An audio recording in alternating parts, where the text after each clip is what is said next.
Okay. First, the foundation. Is sobriety all that we can expect of a spiritual awakening? No, sobriety is only a bare beginning. Practicing the AA program is like building a house. First, I had to pour a big, thick concrete slab on which I erect the house. That, to me, was the equivalent of stopping drinking. But it's pretty uncomfortable living on a concrete slab, unprotected and exposed to the heat, cold, wind, and rain. So I built a room on the slab by starting to practice the program. The first room was rickety because I wasn't used to the work. But as time passed, as I practiced the program, I learned to build better rooms. The more I practiced and the more I built, the more comfortable and happy I was the home I now have to live in.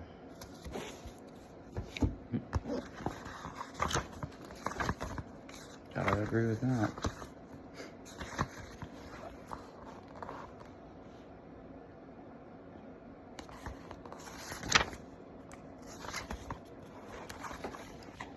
Okay. We eventually redefine our beliefs and understanding to the point where we see that our greatest need is for knowledge of God's will for us and the strength to carry that out. When we first arrived in NA, we had all kinds of ideas of what we needed. Some of us set our sights on amassing personal possessions.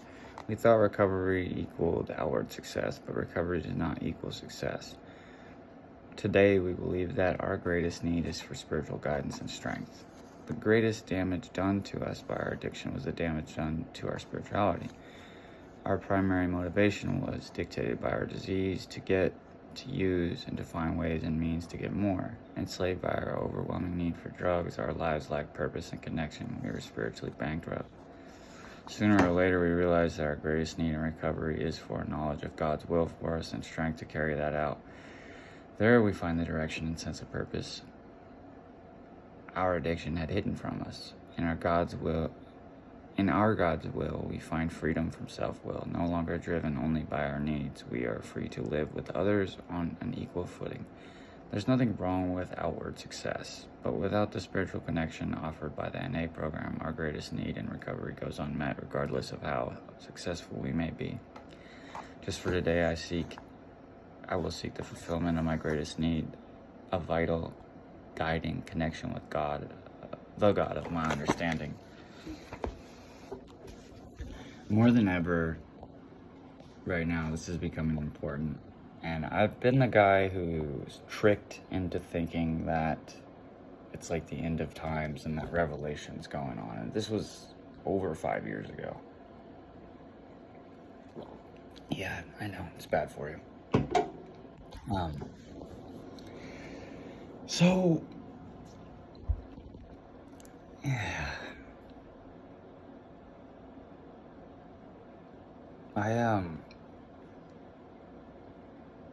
I'm gonna go ahead and put something out there. Just because I don't really think I need anonymity to be sober. I don't think I need privacy to be sober. And I just don't really struggle with being sober in general. Like, it's not that hard for me. But for some people it is. Some people it's very hard. And some people have problems with alcohol and have problems with marijuana and have problems with, that type of stuff where they have to drink every day and they want to drink every day and they don't want to admit that's too much. And to those people, I would say stop lying to yourself. Because there's a line, and if you walk past it. So anybody who doesn't have that connection with a God of their understanding,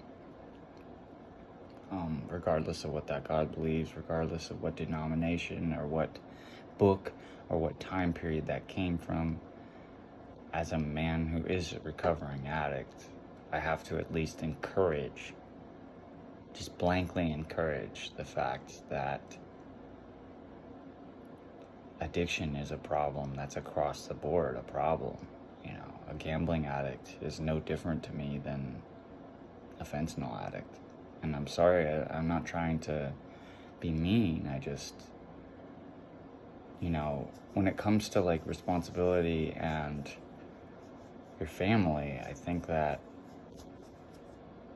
people should be more intelligent with the way they spend their money. And especially in the day and age now where you got people coming out talking about casinos cheating. And I mean, it is what it is. It really is. I get it. We're all out here making a buck. We're all out here having a business. And even if it's off the back of my dying mom, y'all made your money. And I don't even care who it was. Or off the people who screwed my dad out of a business deal, when he was rich. I don't care who you are. I'm not going to say your name. I'm not going to gender you. I don't care. I don't want to inherit money from my family. I've always been clear about this. As a matter of fact, I hate money. I think that in this country, especially right now, we're in a day and age where we're printing it and it doesn't exist. And I'm not trying to play the devil's advocate on the government's bad. I've been the same guy this whole time saying we should trust the government. And I'm starting to regret it a little bit. A lot of it, actually. The amount of people coming online that are whistleblowing is gut-wrenching, man. And when I think I have something important to say, I immediately retract that statement. I have important viewpoints to give. I have important opinions to give a take on. But I don't need 1 million subscribers, and I don't need money from advertisers to speak my opinion. I honestly don't need anything from anyone at all. Which sets me free, You know what they say about rich men getting into the kingdom of heaven? It would be easier for a camel to go through the eye of a needle than for a rich man to get to heaven. So you rich people that think that God's blessing you with favor, God's giving you all this money so that you can change the world, be very diligent in how you use that. Be very cognizant to the fact that you're not taking that money with you. And when you build this generational wealth, where your family stays in control, where your family has the power, that is hoarding.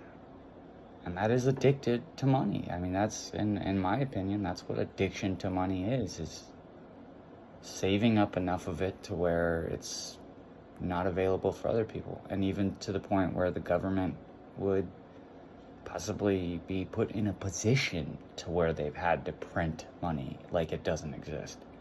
I don't know how all this works. I'm not an economist.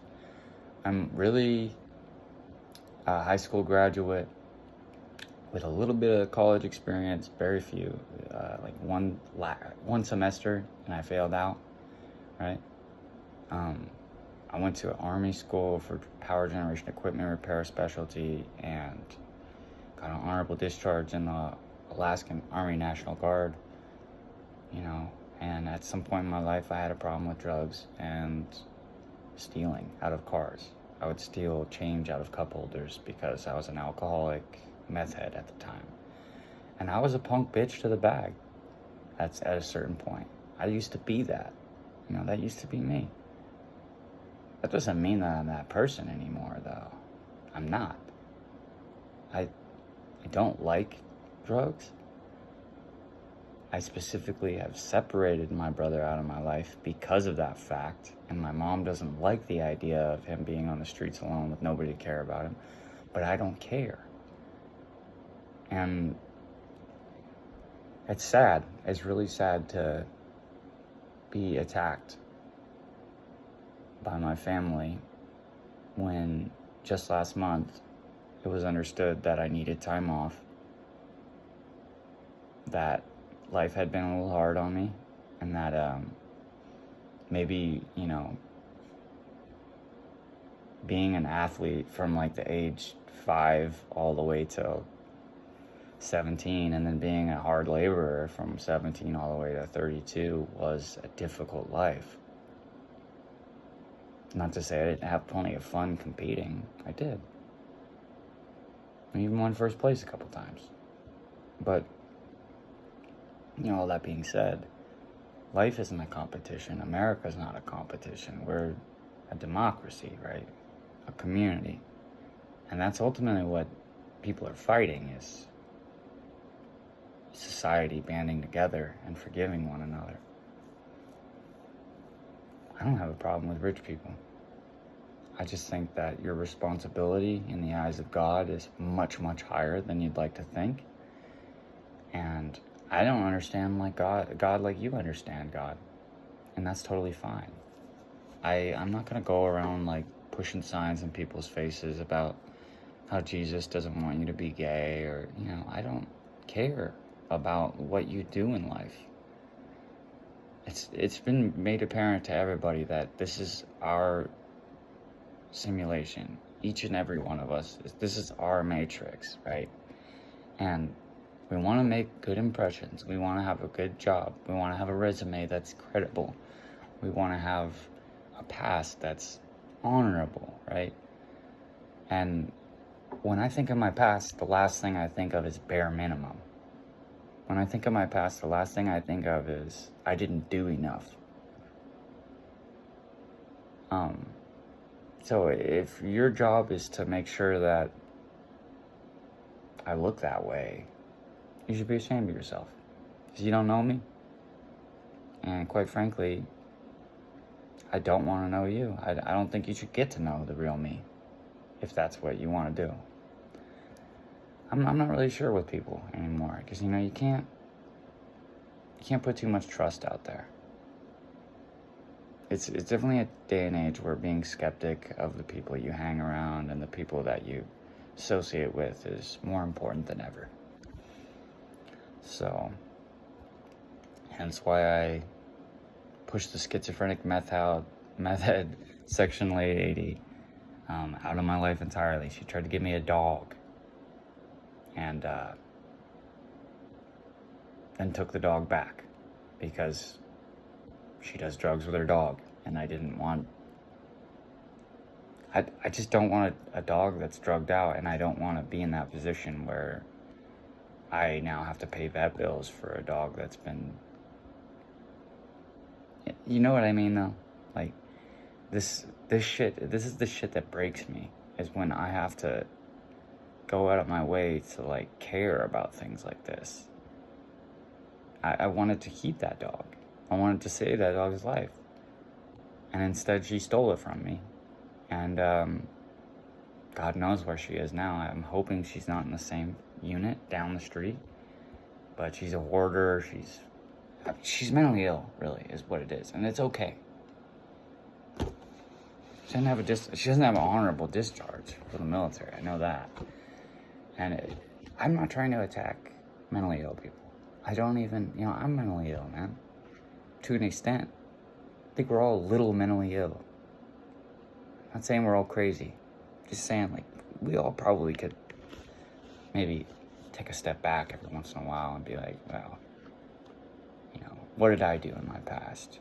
How could that have affected the chemical balancing in my brain? And how am I being, like, rude? How am I going out of my way to do this or that, It's not that hard to take self-accountability. And I'm very proud of myself when it comes to taking self-accountability, because, time and time again, I've been accountable for myself. So, introverts, right? We're crazy. Sit here and talk by ourselves.